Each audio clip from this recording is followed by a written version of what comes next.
दोस्तों, एक सवाल है। अगर कोई प्रोजेक्ट बाहर से दिखे जानवरों का स्वर्ग, रेस्क्यू, इलाज, देखभाल, लेकिन अंदर से हो काले धंधों का अड्डा, तो क्या करेंगे? आज हम बात करेंगे अनंत अंबानी के वनतारा की जामनगर का वो मेगा प्रोजेक्ट जो अब सुप्रीम कोर्ट की एसआईटी जांच के घेरे में है। स्पेशल इन्वेस्टिगेटिव टीम जिसे सुप्रीम कोर्ट ने बनाया, जो इस प्रोजेक्ट की परत दर परत जांच करेगी। लेकिन सवाल ये है, जांच में क्या निकलेगा? क्या वनतारा बंद हो जाएगा या ये सिर्फ एक दिखावा है? और सबसे बड़ा ट्विस्ट, प्रधानमंत्री नरेंद्र मोदी जी की वनतारा विजिट, जानवरों के साथ फोटोज, मुस्कुराहट, लेकिन मकसद क्या ये सिर्फ ऑप्टिक्स था या एक संदेश कि ये मेरा प्रोजेक्ट है, छेड़ना मत? याद है जस्टिस चंद्रचूड़ के घर आरती का मामला? संदेश वही था कि अपना आदमी है, टारगेट मत करना। लेकिन सवाल ये है, मोदी जी को वनतारा जाकर ये संदेश क्यों देना पड़ा? क्या मजबूरी थी? और अब जब सुप्रीम कोर्ट का खूंखार जज जस्टिस चलमेश्वर इस एसआईटी के हेड कर रहा है, तो क्या अंबानी फैमिली फंस जाएगी?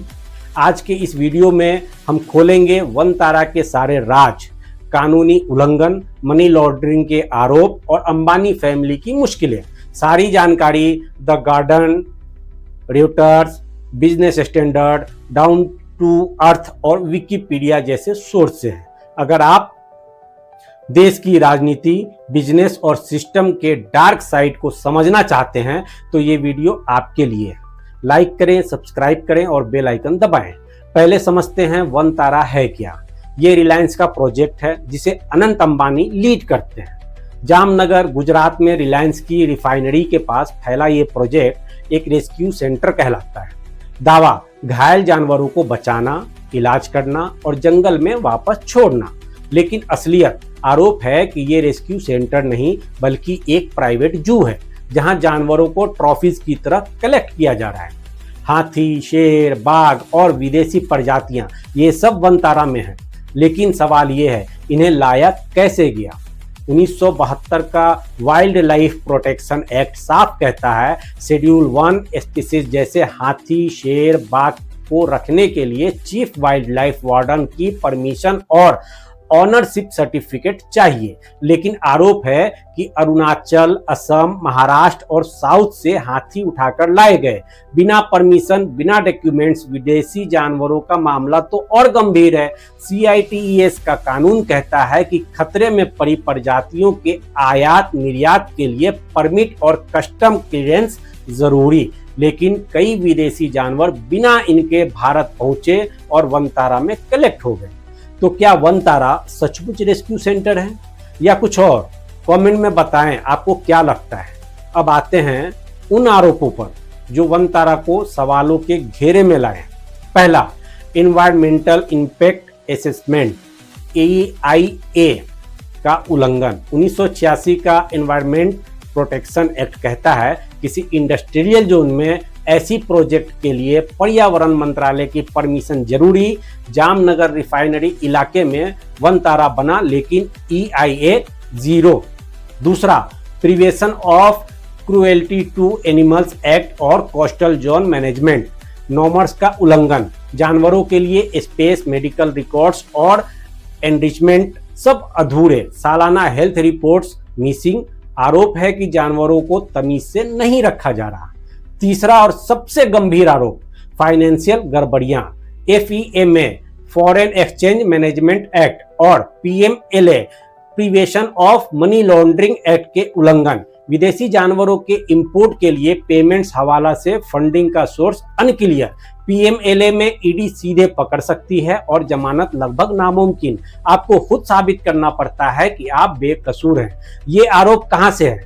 The Guardian, Reuters, Business Standard, Down to Earth की रिपोर्ट्स है। विकिपीडिया में भी डिटेल्स हैं। और हाँ, एक्टिविस्ट जैसे प्रंजय गुहा ठाकुरता ने इस पर स्टोरीज की, जिन्हें अर्बन नक्सल कहकर टारगेट किया गया, लेकिन वो रुके नहीं। अब आते हैं उस सवाल पर जो हर किसी के दिमाग में है, मोदी जी वनतारा क्यों गए? जानवरों के साथ पोज, फोटोज, लेकिन मकसद सिर्फ PR या कुछ बड़ा? आरोप है कि ये ऑप्टिक्स थे, सिस्टम को संदेश देना कि वनतारा मेरा प्रोजेक्ट है, छेड़ना मत। याद कीजिए, जस्टिस चंद्रचूड़ के घर आरती का मामला, संदेश वही था कि अपना आदमी है, टारगेट मत करना। लेकिन सवाल ये है, ऐसी क्या मजबूरी थी कि मोदी जी को वनतारा जाकर ये संदेश देना पड़ा? क्या जांच की आहट पहले से थी? क्या अंबानी को बचाने की कोशिश थी? लेकिन एक्टिविस्ट डरे नहीं।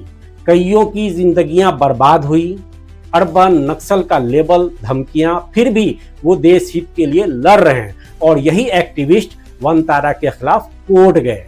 सुप्रीम कोर्ट ने एसआईटी बनाई, स्पेशल इन्वेस्टिगेटिव टीम, और इसका हेड कौन है? जस्टिस चलमेश्वर, सुप्रीम कोर्ट के सबसे ईमानदार और खूंखार जजों में से एक। 2018 में उन्होंने 3 अन्य जजों के साथ प्रेस कॉन्फ्रेंस की, न्यायपालिका की स्वतंत्रता पर सवाल उठाए। तब चीफ जस्टिस दीपक मिश्रा पर आरोप था कि वो सरकार के फेवर में केस असाइन करते थे। चलमेश्वर ने कॉलेजियम में ट्रांसपेरेंसी की मांग की, रिकॉर्डेड मिनट्स की वकालत की, उनकी इंटीग्रिटी पर कोई सवाल नहीं, और अब वो एसआईटी को लीड कर रहे हैं। क्या होगा अगर जांच में क्लियरेंस मिला? तो वनतारा के सारे पाप लीगल हो जाएंगे, जैसे नूरा कुश्ती। लेकिन चलमेश्वर जैसे जज के साथ मैनेज करना आसान नहीं। पीएमएलए केस में जेल का खतरा, जमानत मुश्किल। क्या अंबानी बच पाएंगे या ये जांच इतिहास बनाएगी? आप क्या सोचते हैं? कमेंट करें। क्या अंबानी फैमिली की ग्रह दिशा खराब है?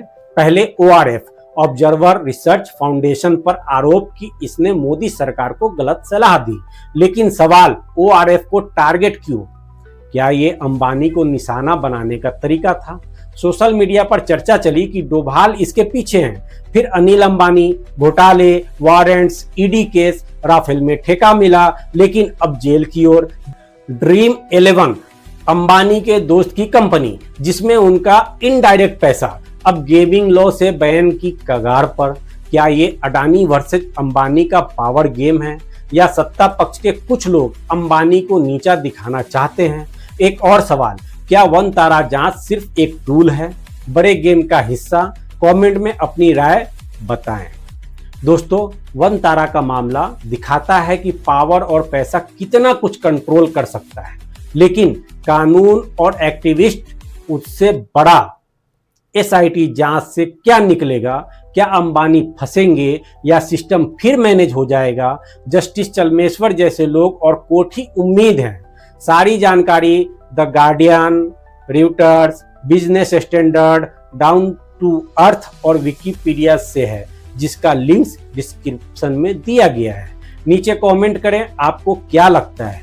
जांच का रिजल्ट क्या होगा? क्या ये पावर गेम है? लाइक करें, शेयर करें और सब्सक्राइब करें, ताकि ऐसे एक्सपोज आपके पास पहुंचते रहें। बहुत बहुत शुक्रिया।